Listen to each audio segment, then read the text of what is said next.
Alright guys, Hayzink here, welcome back to the channel for another Street Fighter Duel video.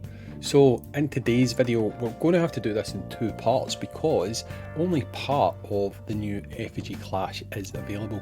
So in this first part we're going to be going in and taking a look at the section where you are basically PvP, because essentially this section is both PvP and PvE mixed into one, and they have made some changes this time versus the last time. So we're going to jump in now and take a look at what's going on, and we'll also see what's different in this mode. So I'm just going to collect my stuff that I need to get because this is kind of the first time I've logged on this morning. So in this new mode, well, in this existing mode, the things that have kind of changed is previously when you took on the enemy faction, you had just 10 of these little capsules. What they've done this time, however, is they've broken it up to 5 attacks on the people, on the humans, and 5 attacks on the effigy itself. In a lot of ways this is good because what it does is it means that people can't simply sit and farm the effigy, and it means that there's going to be a little bit more of an even distribution of the points, because it will then be based on everyone kind of having the same amount of attacks on the same thing. Because what happened last time was some people were just sitting and allowing you to kind of do all the work and take off the enemies, and they would just hit the boss. So this is going to be the first battle. I'm going to use one of my 5 different pills at this point, and yeah, like I'll see how we go on. I'm going to change the team a wee bit, but yeah, I think that's it. I think I'm pretty happy with that. I mean, probably put Viper up top, and then yeah, I think that's it. I think we're going to go with that. So I'm just going to change my combo. Right, okay, that's fine. Yeah. Okay, so the way these battles work, like I say, is you get 5, and each time you do one, you will get a certain number of activity points. Now there is missions based on activity points which are going to give you more rewards. Now these tickets that you're getting just now are doing a lot for you, so you see that I got 60 activity points for winning that battle. Basically the best way to do this, in my opinion, and it really does depend on you, is it probably makes sense to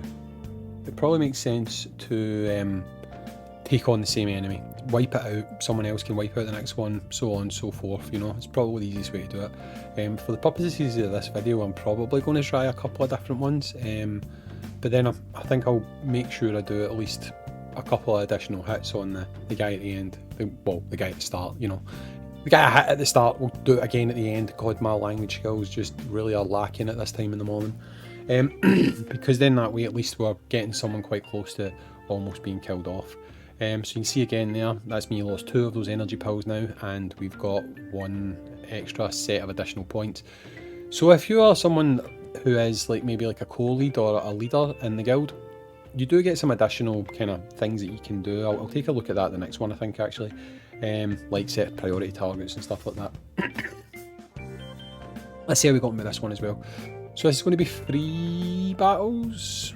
I think I'll have 2 left after this, which is a bit of a shame, I suppose, because, you know, I mean, yeah, it's good for points because people won't just kind of farm easier points, because while the effigy might sound like it's harder to do, it is easier points because you get more activity points for taking on the effigy. So if you were just sitting back, then you would essentially get more points for, I guess, not doing as much, which probably sounds a bit dumb. Oh, I forgot to take a look at the effigy thing. I'll look at that again in a second. So we're taking on the first one again. It should be easy enough to sweep through this one. Now in this mode you don't really set your teams. I'm sure last time we did set our defence teams. I'm positive we did.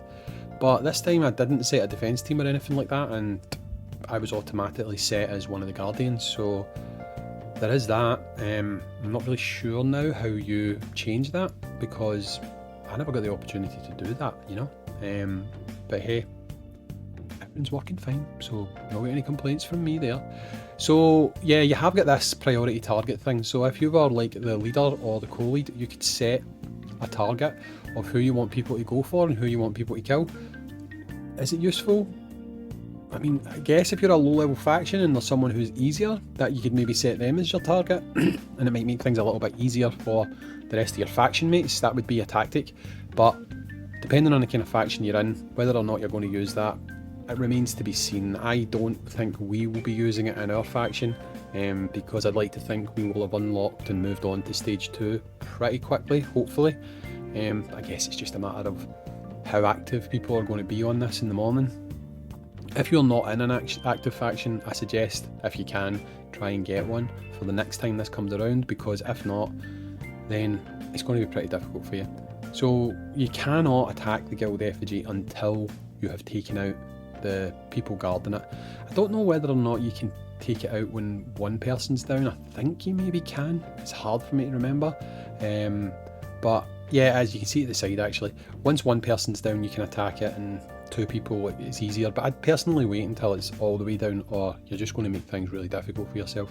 So you can see here you're going to get additional rewards for doing this, which are good because these tokens are giving you some good stuff for account growth, so that's obviously really good as well.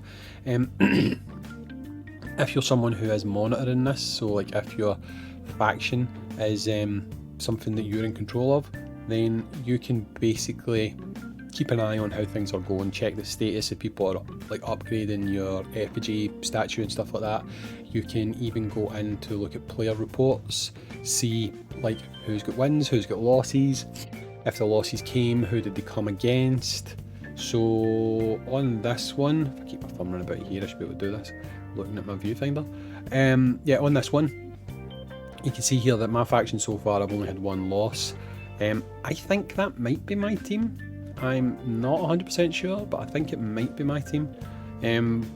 That's the only thing. It says you regardless, so I'm guessing it just means you as in your faction, rather than you as a person. So yeah, it's kind of hard to keep on track of how your team's performing, you know. Like there's mine again, you know, it's difficult to know if that's mine or not, because there could be other people. The only thing that's making me think it's mine is the rose is the same level as my rose. So yeah, so you can see there, that's kind of the overview on how the first part of this works. It's kind of broken up into 2 sections because you can't really do anything with the effigy until you've taken down the guardians.